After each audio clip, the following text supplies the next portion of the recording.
And Jackie's coming up, and Dave. Mitra.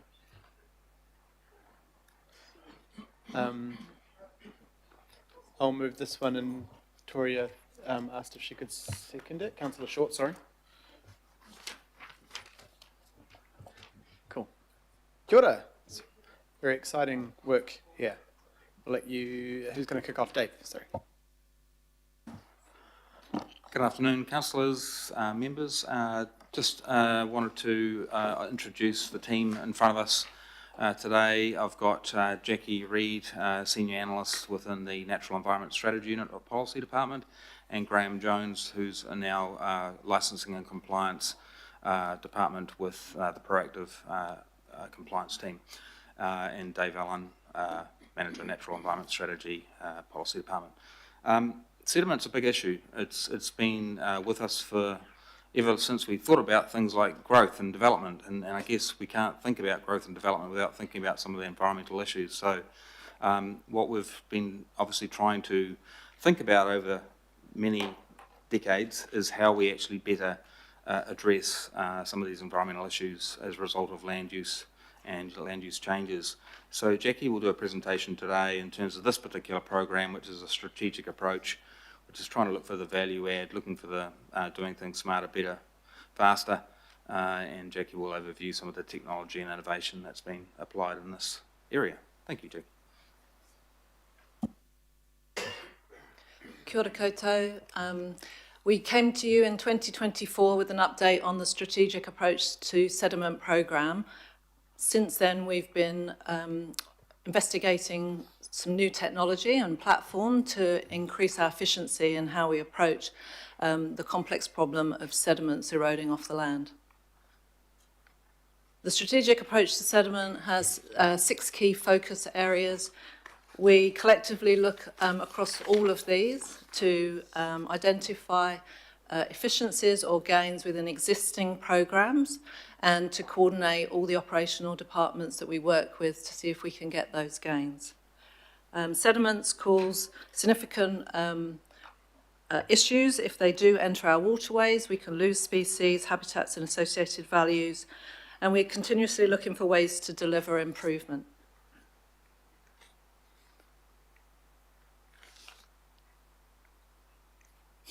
Stop moving on.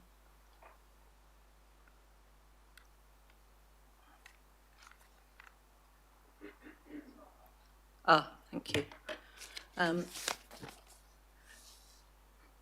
We've been using small cameras to monitor sediment movement on sites at construction sites. This is the highway development in the north of Auckland. The small cameras detect sediments coming into what's called a sediment retention pond. You have a forebay where the sediments are channeled into. They can settle out there during certain types of storm events, but in big storm events like this, the forebay will become full and then the water will go into the main pond. So what we've been investigating here is the use of machine learning models, so we can tag areas of interest in these images and teach the machine learning model to identify where we want to investigate issues as they arise. So we're designing this with the operators at the site, and so it's operational staff at the site and our compliance team and technology experts so that we can quickly get on top of issues as they arise. Next slide, please. Thanks, Sandra.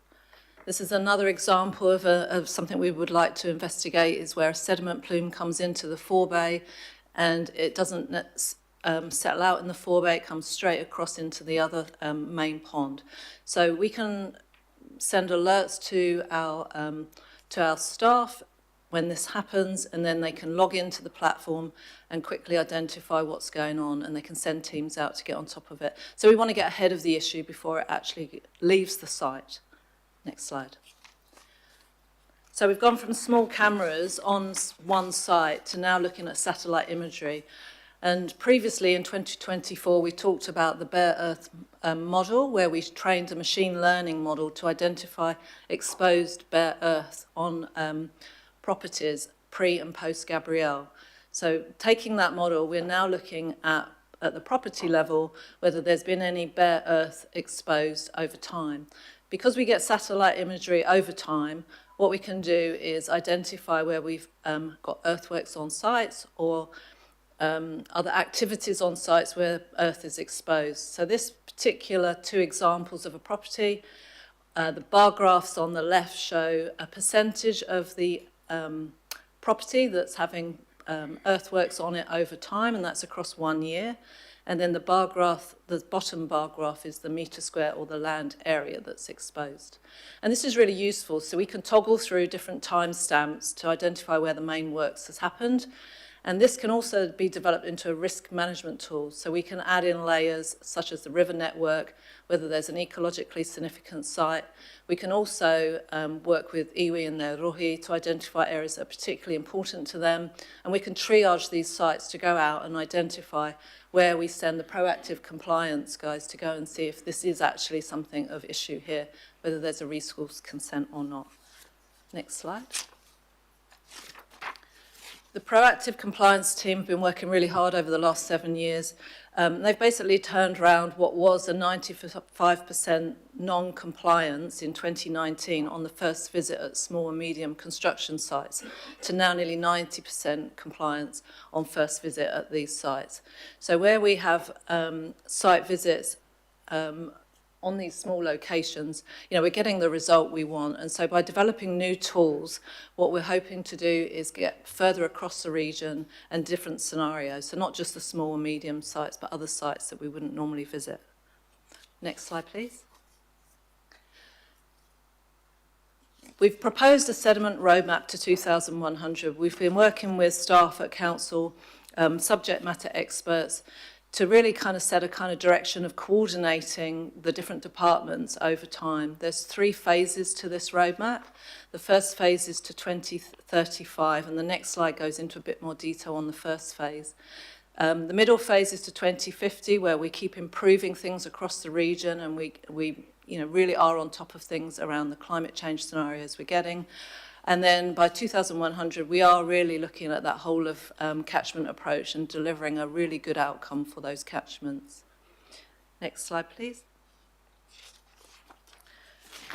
So the immediate actions to 2035, a lot of these programs are already underway. What we want to do is focus their attention and priorities so that we can really make some gains by coordinating effort. Some of the technology that we want to use, we want to see if we can operationalise that within our current programmes. So the strategic approach to sediment really is about working smarter, being more cost effective, getting a good return on our investment and time, and really trial this new technology and innovation and go out with a proactive compliance team and ground truth that so that we can get these alerts before the sediments leave site and go onto our waterways. Thank you very much.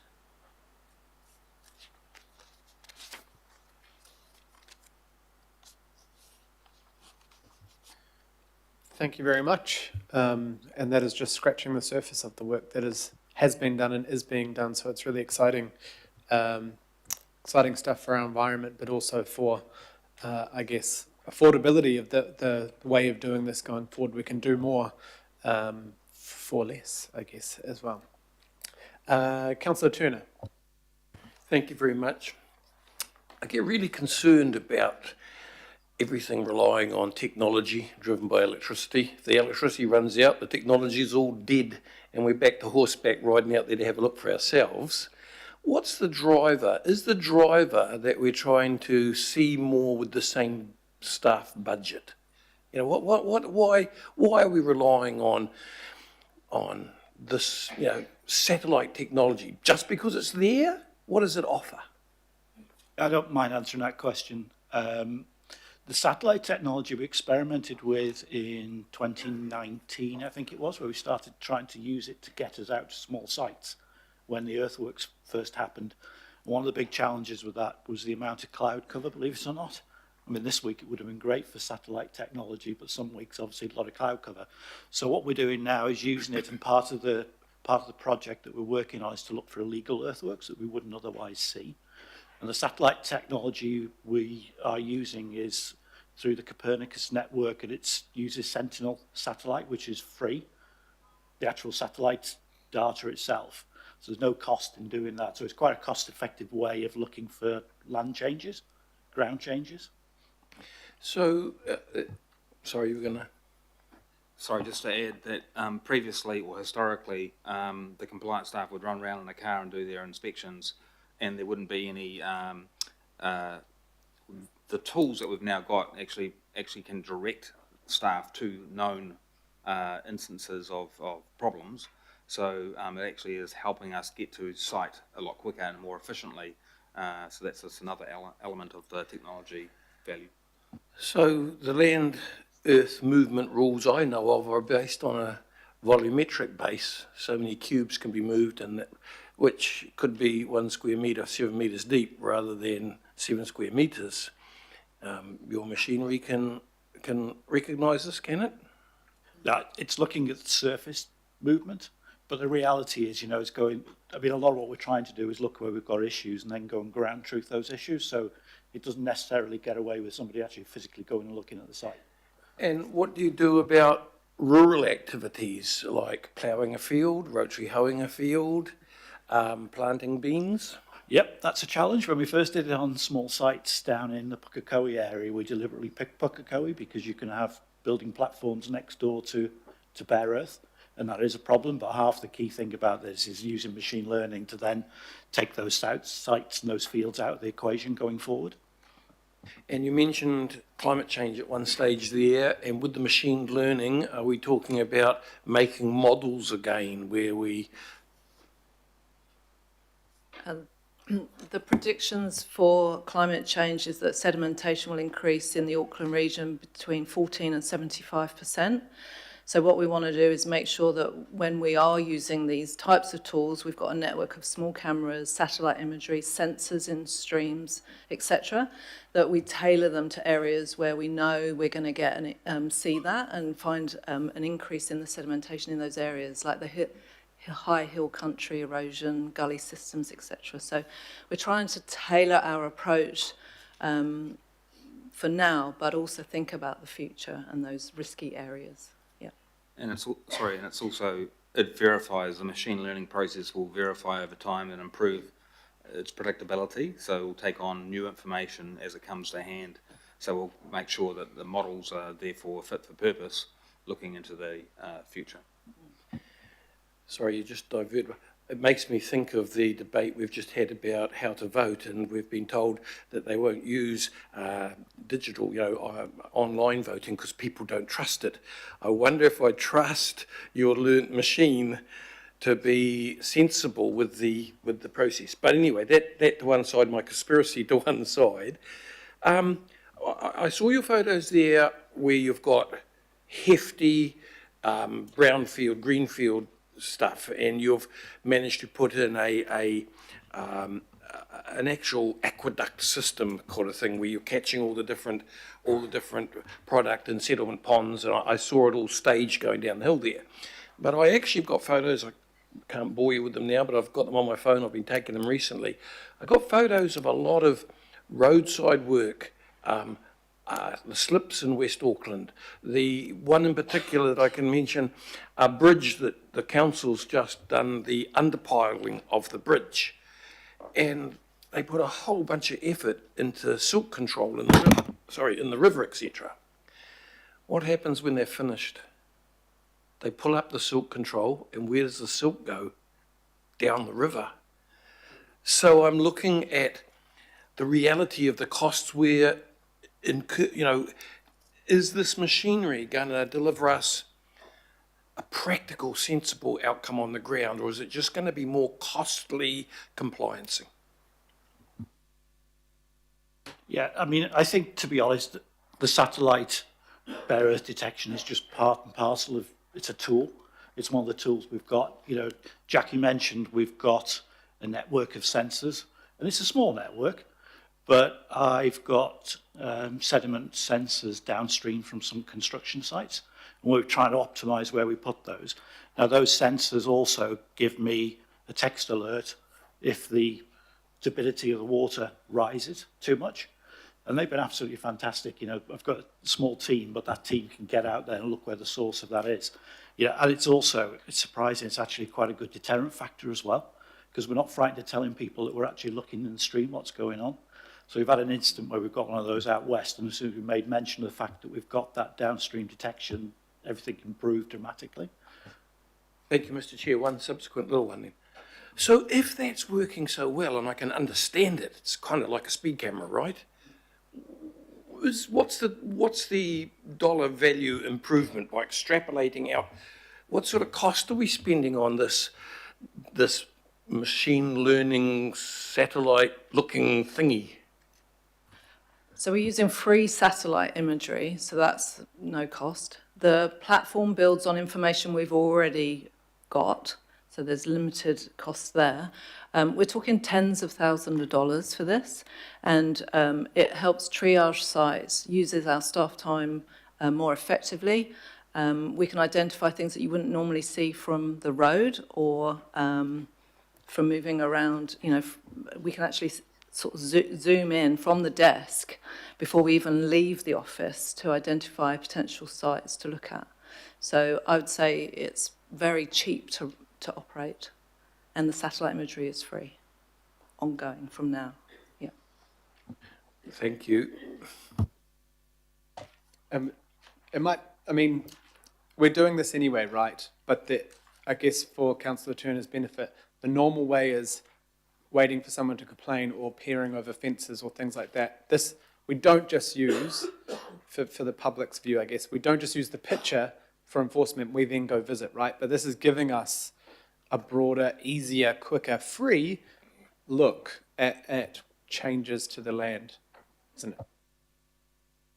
And just to add, this is just one tool in the toolbox in terms of the things we've sort of tried to articulate in this report.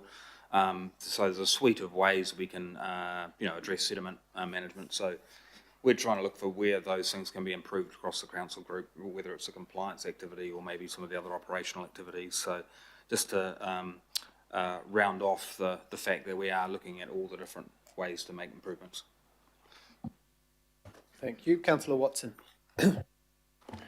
In that suite of potential improvements, there is quite a strong school of thought, certainly amongst people who've been working, with sedimentation over many, many years, that stopping the erosion in the first place is by far and away the easiest and most effective tool that's available, and that sediment control can be quite complex, and certainly fences and ponds obviously do help to control the runoff. They generally come under pressure or fail during really high rain events. So I'm not sure of exactly. I've seen there was some passing reference to erosion control, but it being a major focus.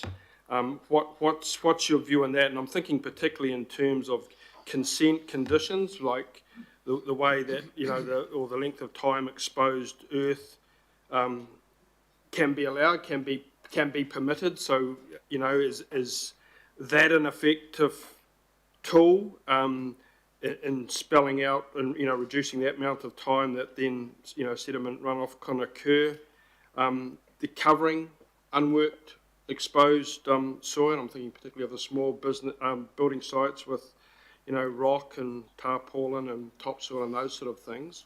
So really just a feedback on that notion of really controlling the erosion at the source, using the consent conditions to be quite prescriptive about that, and in particular looking to outside that period to actually have that soil covered in some way so there is no sediment produced.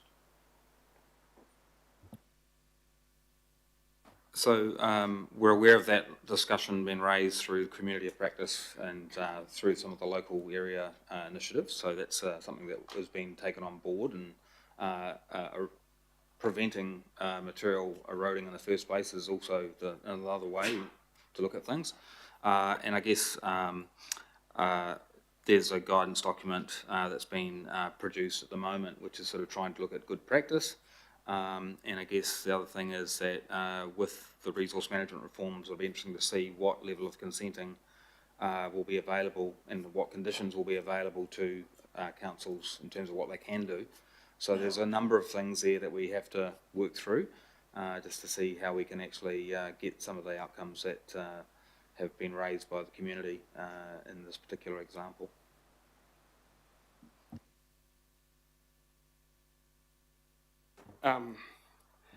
I guess when we do talk about that community, we are in a number of instances talking to people who have quite a degree of expertise and have been at the forefront of this battle for many years. To a layperson like myself, those kind of very basic consent conditions with, you know, a time limit on soil uncovered and, on the other hand, you know, requirements to cover the soil, it's, you know, it's not the ambulance at the bottom of the cliff like the sedimentation pond, it's at the very start.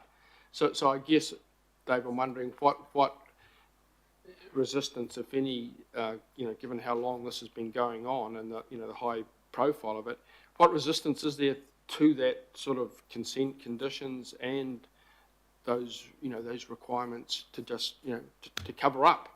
Yeah, why has that not been given added impetus, given that it seems a very obvious solution from the start? I think the opportunity will be taken in the context of the National Policy Statement for Freshwater Management in terms of what additional controls might be brought in through our combined plan in the future.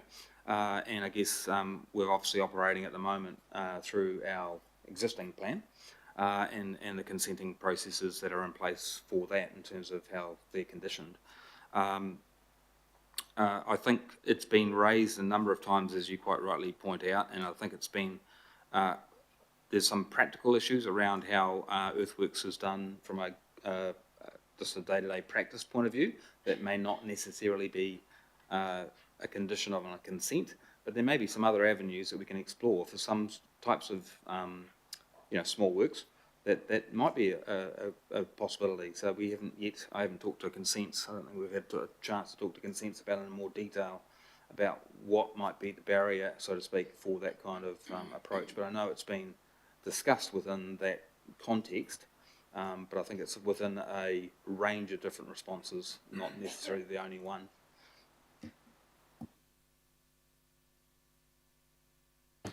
Kia ora, Councillor. Thank you. Councillor Gillen. Thank you. Look, I'm very supportive of this, but I'd like to understand what the gap is. So it says in the report that you've been visiting 17,500 site visits across small and medium construction sites in the year. How many are not being proactively visited? What is that gap? Well, I can answer how we do that because I project manage that particular project. So it got its name, the GAP project, and it's sort of stuck for the last 6 years. And that originated on the fact that the whole point of that project was to fill the gap between the building consent being granted and the first council inspection being done by a building inspector. So I've got a team of 4 that proactively go out and visit all new building consents for sort of single, small residential dwellings. So that's driven by the building consents that are granted per month. So they normally have, I would say, probably between 500 and 600 new builds a month that they go and look at based on that list. So if it's a residential build, we will be picking it up. So technically there isn't any that don't get looked at, to be quite honest. Not if it falls under that criteria. Okay, that's really good to know. Thank you very much for that. Kia ora, Councillor. Thank you. Member Wilson, and sorry you got locked off the list before. Yay. Thank you. It's nice to see you again, Dave. We're seeing quite a lot of you at the moment, so that's testament to all the good mahi that you're doing. Hey, look, I wanted to say yay, believe it or not, in terms of the, I concentrated on this item in terms of the report on the analysis and advice that you've put in there. And I like the notion that after everything that had been put forward, you decided to come up with some initiatives. I really appreciate that. And the initiatives are 1, 2, 3.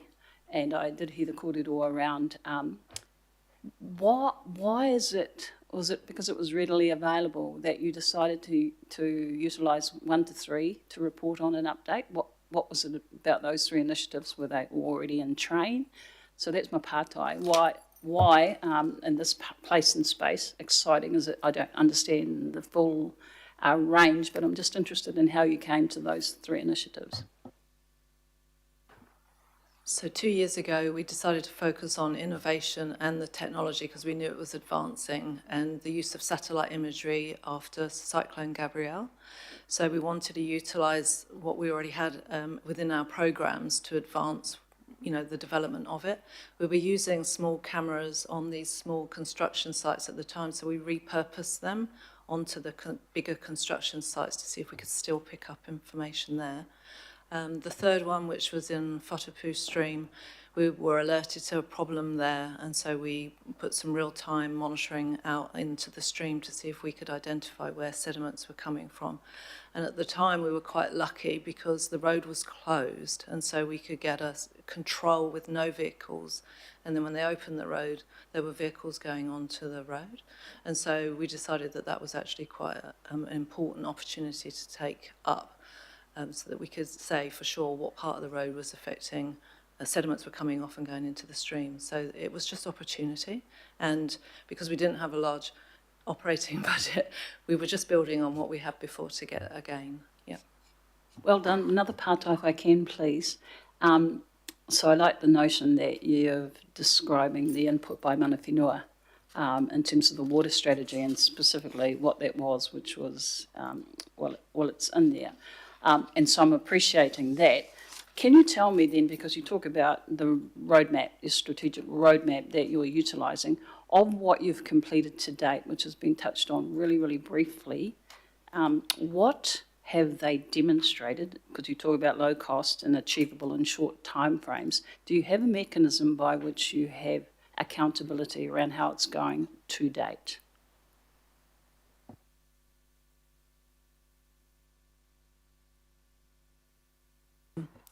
So at the moment, in the first phase of the roadmap, we've included a lot of the programs that are already operating. And for example, some of those will already have got involvement with mana whenua. We haven't exactly engaged directly with mana whenua on this draft sediment roadmap because they're already in some of that discussion's already embedded in it through these other programs. But what we are interested in doing is seeing how we can involve mana whenua as these programs continue and embed it into a direction piece across the operational program so that we can keep getting the gains between the operators and build on what we're already developing within the programs. Dave, do you want to add to that? And just more broadly, in terms of evaluation of success, it speaks to an earlier observation about how we do that. We have got particular focus for some of the programs that are really trying to nail the benefit. For others, we're sort of trying to work with those operational departments to sort of test out how we can appropriately evaluate the success of whatever they're doing currently and see if we can find any improvement. So this speaks to the fact this is an approach of a program which is sort of looking at those opportunities, trying to see where some value add is, taking advantage of new technology in this case in the last couple of years and building on that and trying to get the wins along the way. So the program will adapt over time. We've got those short-term, mid-term, long-term phases, and we've got a number of things in the short term that we'd like to try and focus in on and get the collaboration across the organisation to be at least trying to all do their respective part to meet those things, because those are the things that the community of practice within Auckland Council has identified as the top things that we should be really trying to get some runs on the board for. So it'll be an iterative process, but we'll look for those evaluation opportunities along the way. So it'd be just good to see when you are providing these progress updates that there is a mechanism. I know councillors around here have expressed the notion of being able evidentially, because there's some exciting stuff there that I just don't think is being as well represented as it should be. So appreciate it. It was very good. Thank you. And just, sorry, an add on there is that the Unsealed Rural Road program is an example where we have done a little bit of work which has shown up some benefits in terms of environmental outcomes as well, and we've been engaging with Auckland Transport to try and get them to, look at how they consider environmental outcomes. So in the situation where you might have some slips along certain rural roads, how are we addressing, one or two, how are we addressing those sorts of issues? So, we're taking those opportunities as they come along and trying to get our different business groups to try and adapt their programs to do something better. Kia ora. Thank you, Member Wilson. Councillor Short. Thank you. I'm in no means an expert in the space. I am still learning. But my curiosity lies around the bare earth detection and estimation model. And specifically in my ward, there have been countless times where I've driven past a section of land that has been sold. It has been cleared out. A rainy day comes along and you see the sediment running off, and I literally sit there going, what in the kumquat is happening? But I just wanted to know, yes, there will be, I guess, fines that happened to this developer, but are there other ramifications that happen in regards to their resource consenting or anything else that comes up if they are wanting to develop? Or is it just a fine, here you go, and you can put in your resource consent because it's fine?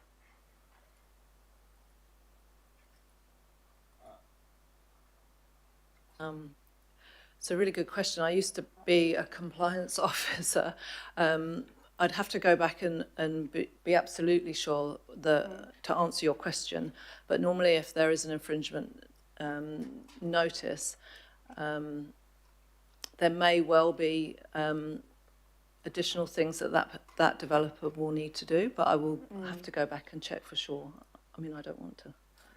Yeah, look, I think it's a good question for us to go and follow up on, but I think if the council became aware of some activities that might inform us as to how we might approach a consent later on, that might be one way of looking at it in terms of an immediate response to you now. Yeah. But I think the fines also have been increased in recent times, so they are getting much more significant.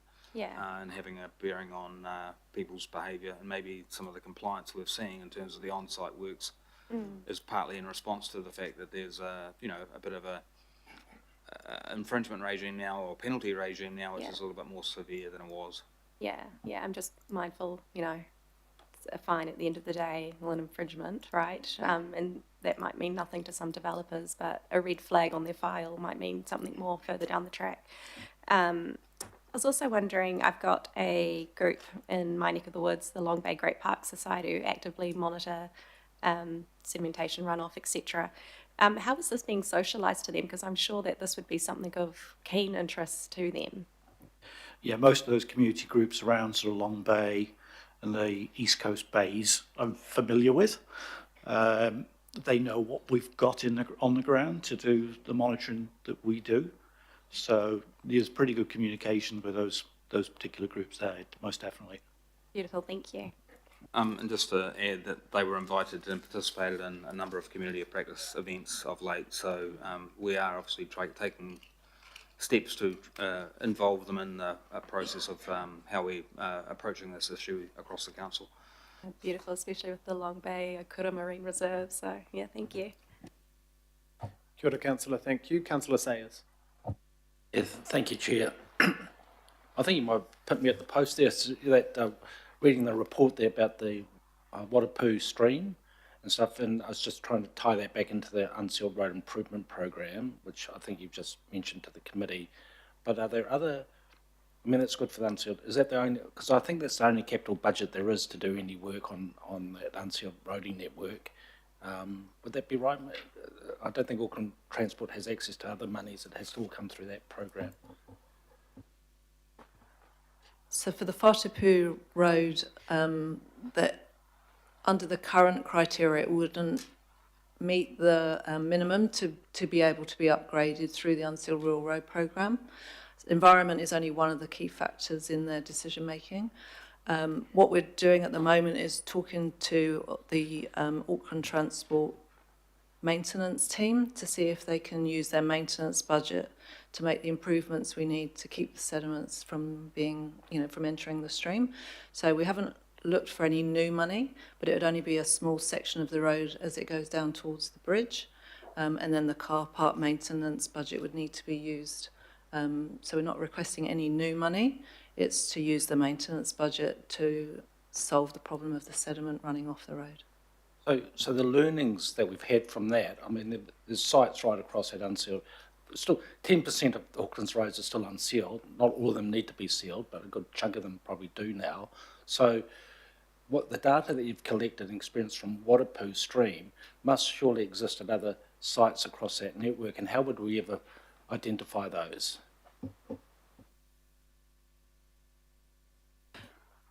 So the work we showed in 2024 was using that satellite imagery and bare earth model, using slope and also proximity to streams and ecologically significant areas to prioritise sections of road that would need to be prioritised. So it was that red, amber, green sections of road.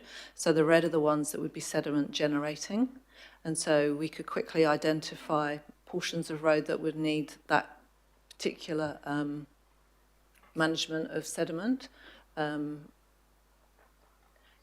whether you could use the maintenance budget, I don't know. I mean, it depends on the road, yeah.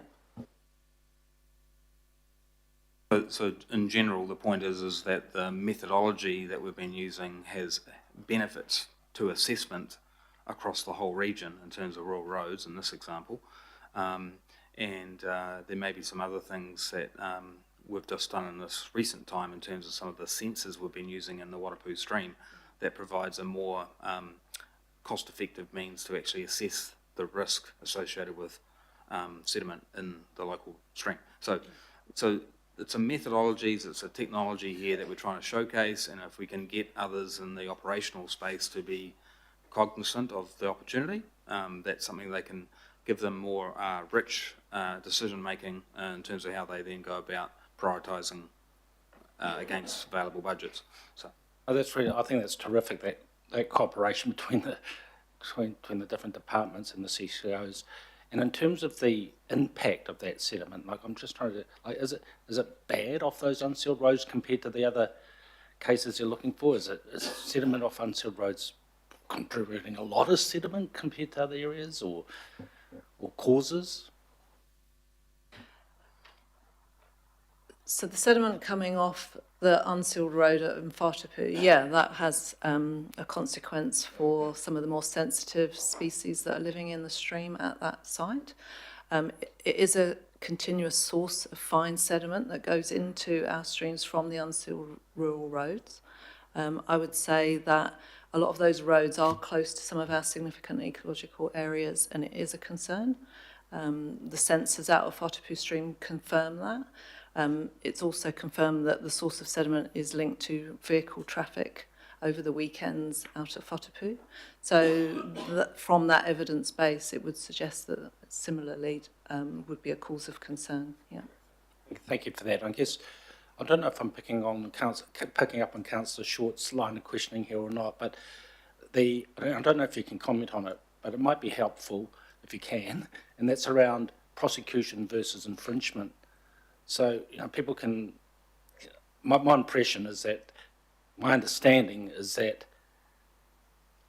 developers or whoever's creating sediment pretty well don't get prosecuted or fined, or can't get fined by the council, and rarely are prosecuted because it's such an expensive exercise to take them through the courts. Therefore, it kind of goes unchecked. And have you got any comment about, is my understanding correct? And B, I think it'd have to be a legislative change if we wanted to be able to infringe rather than have to prosecute, i.e. hand out a fine versus taking somebody to court. Is that right? So yes, there is powers to infringe people now, and those penalties, staff have been across the country have been advocating for those to be increased for some years. The current penalty rate for, I think, a company is about 4,000 graham, I think, $4,000 for an incident. So, you know, it's there. It's better than what it was, which I think was $750 previously. So, prosecutions are relatively rare. That's probably fair. But I think it's about saying, how do we get the changing behaviours across the industry, whether it's the earthworks industry, roading contractors, or other land users, and trying to get them to sort of try and do the right thing.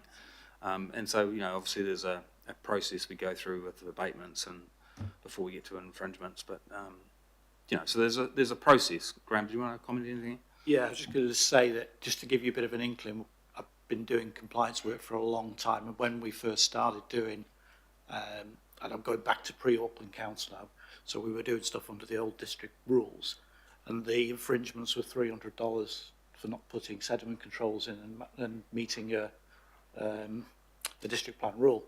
So you ask yourself, your average small site builder, to actually install a silt fence is going to cost an awful lot more money than that $300. So, you know, for a builder at that point, it was worth the risk. And the chances are they probably wouldn't get caught, whether, you know, because the fines now, I mean, we're regularly giving out fines of $3,000, $4,000 now. And trust me, that's made quite a big difference. So that changed, I think it was something like the 4th of September last year. So those old fines, I suspect, have been present since 1991 at those levels. So they were changed last year, and that's making, you know, quite an impact now. Trust me, I get a lot of appeals for fines now that I wasn't before. So, yeah. Indulgence, Chair, just a supplementary to that. Probably one of the things that I have reported to me the most of concern around sediment is the kind of, if you like, unconsented clean fill, right? So going dumping near a stream on somebody's farm, and they pay the farmer potentially to do it. Farmer ends up with probably unstable land and don't know that they're held liable for the rest of the ownership of that property, and the person who's had the privilege of dumping the dirt there, you know, walks away. So is that those infringements, do they incorporate capturing that type of activity, particularly in rural Franklin and Rodney? I think I'll tie that back to the bare earthworks detection, because with a lot of those jobs, I went through the list of illegal earthworks jobs that were recorded in compliance a few years ago, and it's quite a long list. But the reality is, unless somebody complains about it, we're talking a rural area where, you know, someone could fill a stream and no one ever be any the wiser. With this bare earth detection that we're picking up with the satellites, you will see those changes. So, yeah. Thank you very much. Thank you very much.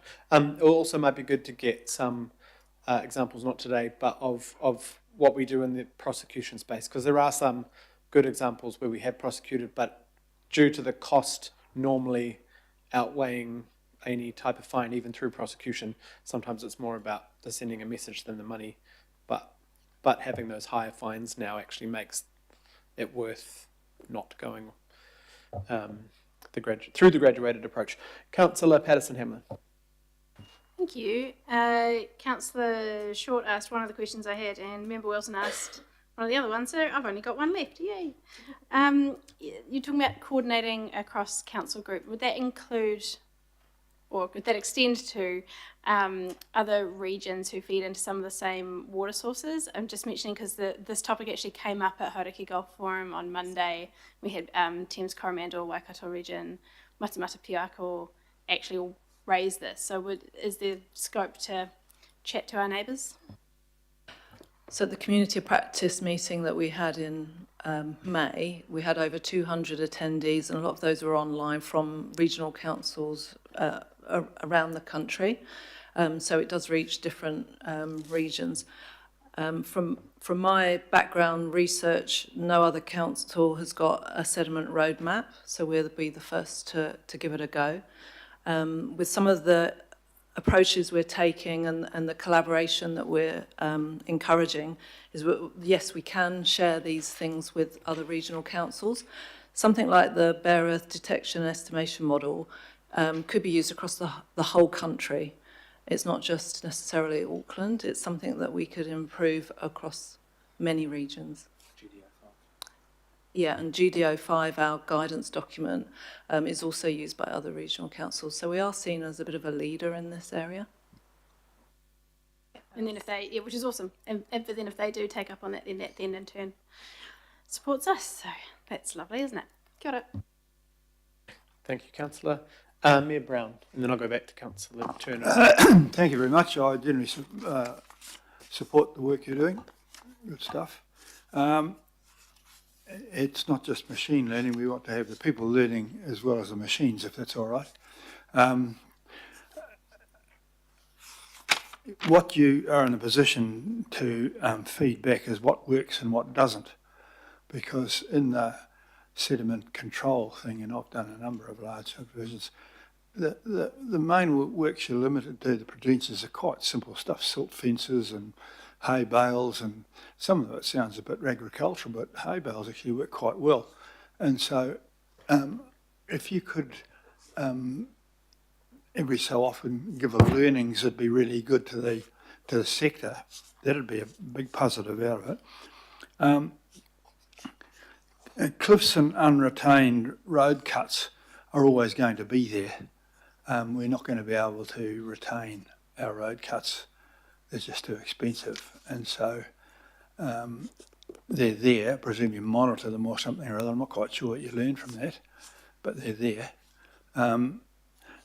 Unsealed roads is another area that provides quite a lot of this. And there have been some lessons we've learnt from that. And I'm hoping that you're in a position to give some feedback. We have found that where the road maintenance involves the digger driver digging into the drain and bringing back the fines and connecting that and grinding that up with the crushed rock, you get a much better sealed surface with a lot less runoff than if you just put new crushed metal on the road, which some of them do because there's good money in taking crushed metal out of your quarry and spreading it on the road and charging us $45 a cube. It does a poor job. So if you could manage to keep an eye out for that as well, that'd be really good. I was wondering, the other thing is that after heavy storms, you'll notice that there's a big plume goes out into the sea. And I wondered if we could extend this into perhaps drone coverage of the plumes after the sea and kind of see how we're managing that in comparison to the size of various storms.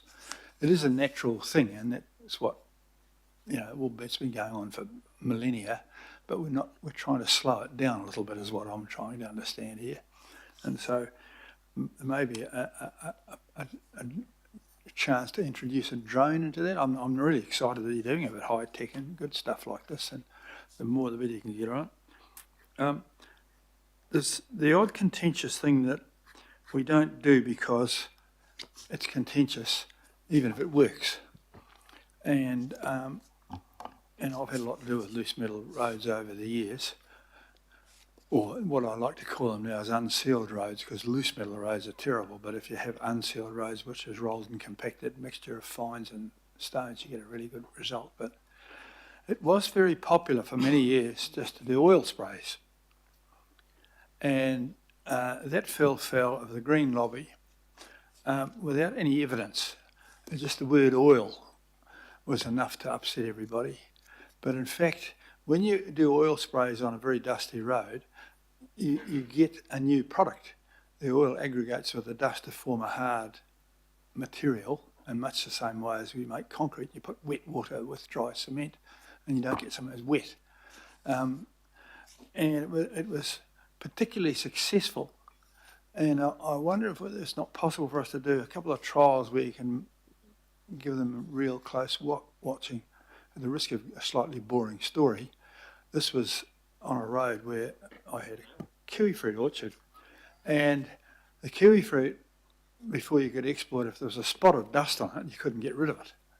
But if it had no dust on it, it was worth a lot of money.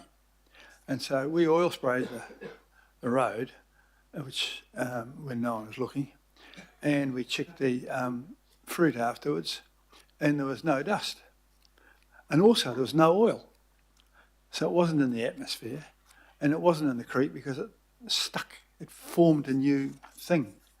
And so can we sometimes go back to maybe use what your tools are to try, as well as check on how well things are going, just give them better solutions to the problem. Nobody really wants to do their earthworks and have sediment going into the stream. I don't think that's not good advert for what you want, so that people don't want to do what you're fining them for. But we've got limited tools, and sometimes we limit them for reasons which are not actually justifiable. So that's just a few thoughts. But overall, I support what you're doing. It's nice to see some fresh thinking. Is that right? Thank you. Thanks so much, Mayor. Councillor Turner. Thank you. That's a good lead in, Mr. Mayor. If you want to borrow an oil spreader, I've still got one at home on the back of the tractor. And I used to do Watapu Road, and there was still inunga in the creek, and all the trees were still there, and it worked really well. I'll go back to where I was coming from. So the rules that we're applying, so the visibility from the satellites is still going to apply the same rules. Correct? That's just like the rules haven't changed. No. So are those rules risk adjusted? In other words, between summer and winter, do you have a change in policy for your sediment control between summer and winter? No, those sediment control rules are the same all year round. And I mean, to be honest, we see situations in Auckland even in summer, March. We've had, I think back a few years ago to Long Bay, they got hammered 1 week after another with 2 cyclones back to back. So that effectively was in the summer earthwork season. So I think with climate change, a little bit of a danger of sort of saying, it's a summer season and a winter season. Okay, but what I'm trying to do is there has to be a cost-benefit analysis. We can't just say at any cost, because we're facing that across our society, I think. Going back to the Mayor's comments, and I was going to ask about Watapu Road. I remember seeing you in a car out there only a couple of months ago. I'm sure I saw a council car go past, no? And I saw someone out there, and every time a council car goes past, the locals go, what the hell are they doing? So, you were, anyone who's visited Watapu Road, it's our management of the road. It's our loss of, there's only one place that the sediment can be coming from in the Watapu stream, and that's off the road, correct?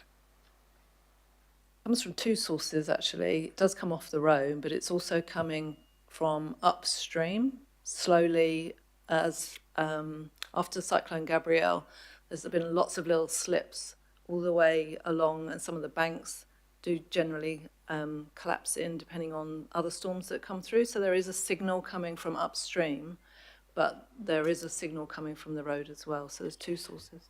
That signal's nothing that's a natural signal, correct? Yeah, okay. So we started off this talking about this satellite view, machine learning. That wouldn't work on Watapu Road. Like what's it going to see on there that's going to tell you anything? And so I extrapolate that to how all our rural roads, both sealed and unsealed, which have these drainage issues and runoff issues. So what use is the satellite imagery when it comes to these road issues? It's more challenging in the Whatupu area for the satellite imagery to pick up those smaller scale changes that you see by the side of the road. So you wouldn't necessarily use that tool for that occasion. But what you can do is, if you get a high resolution image, you can see where sediments are being deposited. So you can find them maybe further down into the wetland area. So we know that downstream site is a depositional area. But in other parts of the region, the satellite imagery is really good at picking up areas where there is bare earth. And also, if we can get them more frequently, you'll be able to identify potentially where sediments are coming from. But in your case, in Whatupu, it might not be the best tool. Okay, thank you. I go back to the Mayor's comment again. It's about people learning as well as machine learning. we used to maintain those roads better. Thank you. Thank you.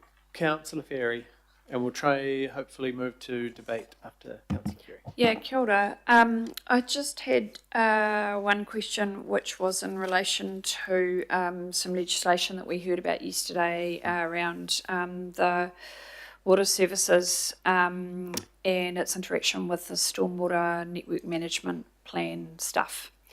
And it seems to me there's some potential for overlap here in terms of that potentially applying around private water courses and the impact here on sediment control. For example, you've got here some measures around planting out riparian, great.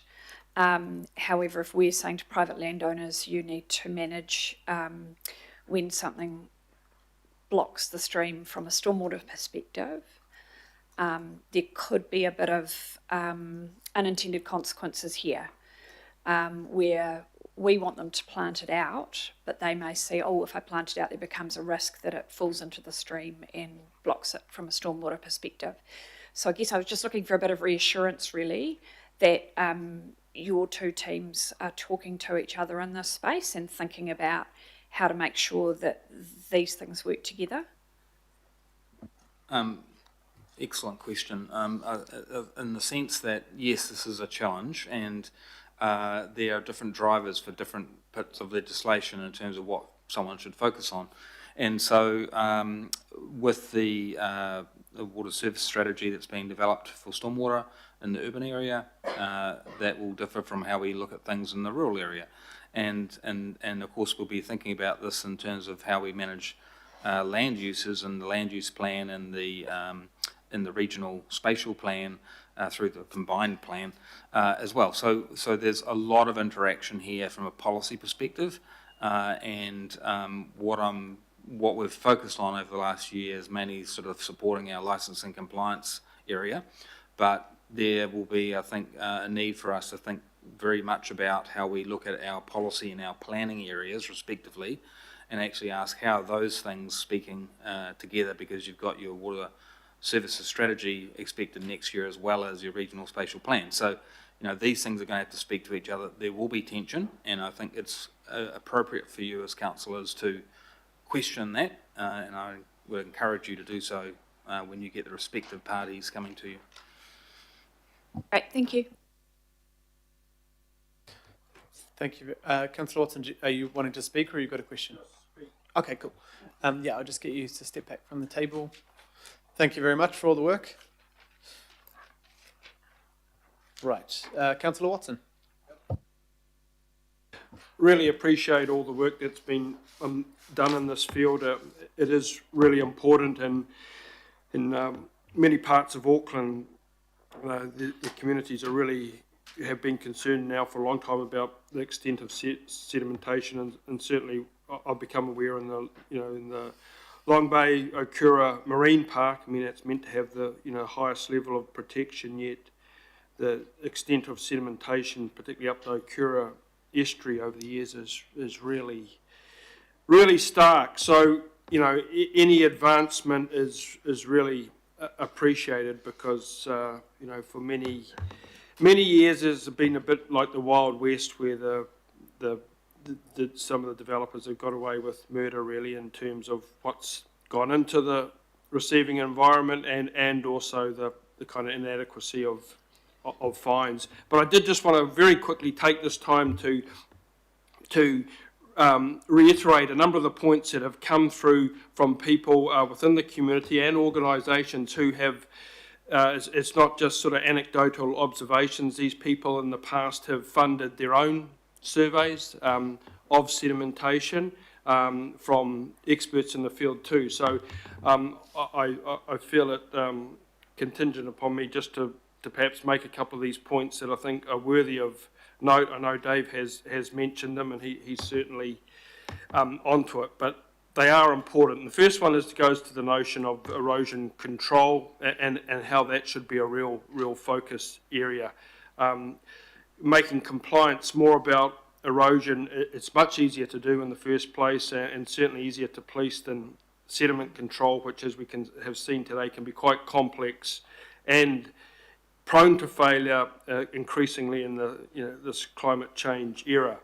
By contrast, covered soil, that soil that's stabilised, produces no sediment, and it's easy to police and cheap to do. So very easily, adequate consent conditions that go to the duration of exposed earth are highly desirable. Some sites we know we see round the left uncovered for months and months, in some cases for years and years. So simply soil that's unworked for X number of days really should be covered. Sediment retention, I think the analogy drawn during the questioning is in some ways the ambulance at the bottom of the cliff, where erosion control is at the very top of the cliff, and erosion, after all, is the cause of the sediment. So catching sediment, is difficult and challenging. We see that particularly in some of these big sites around Auckland. So whereas that's difficult, stopping erosion is very straightforward.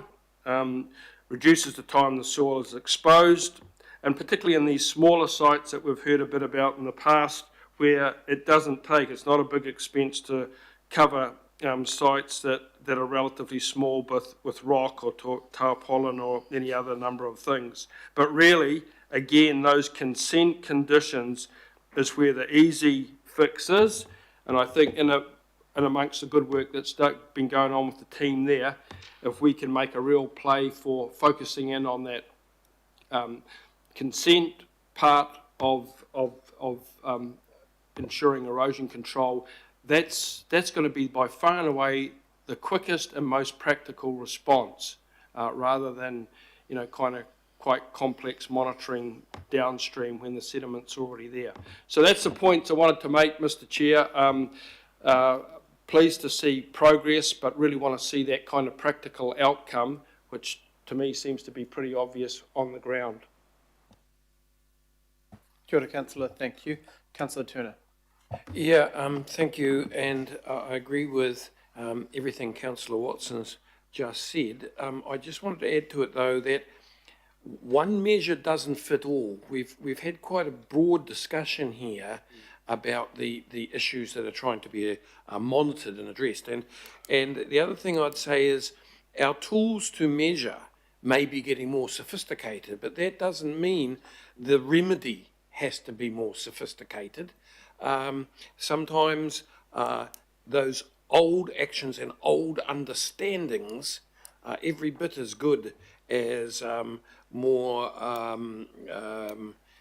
academic sort of considerations. So I'm just concerned that I want to see the outcomes that everyone's looking for, but we've got to make sure we don't have consequential outcomes that we never saw coming. And so by that I mean unnecessary cost on the people having to satisfy these rules, because a lot of this is going to be back on council. We've got a lot of exposure in this area, especially in our roading networks, both sealed and unsealed. Thank you.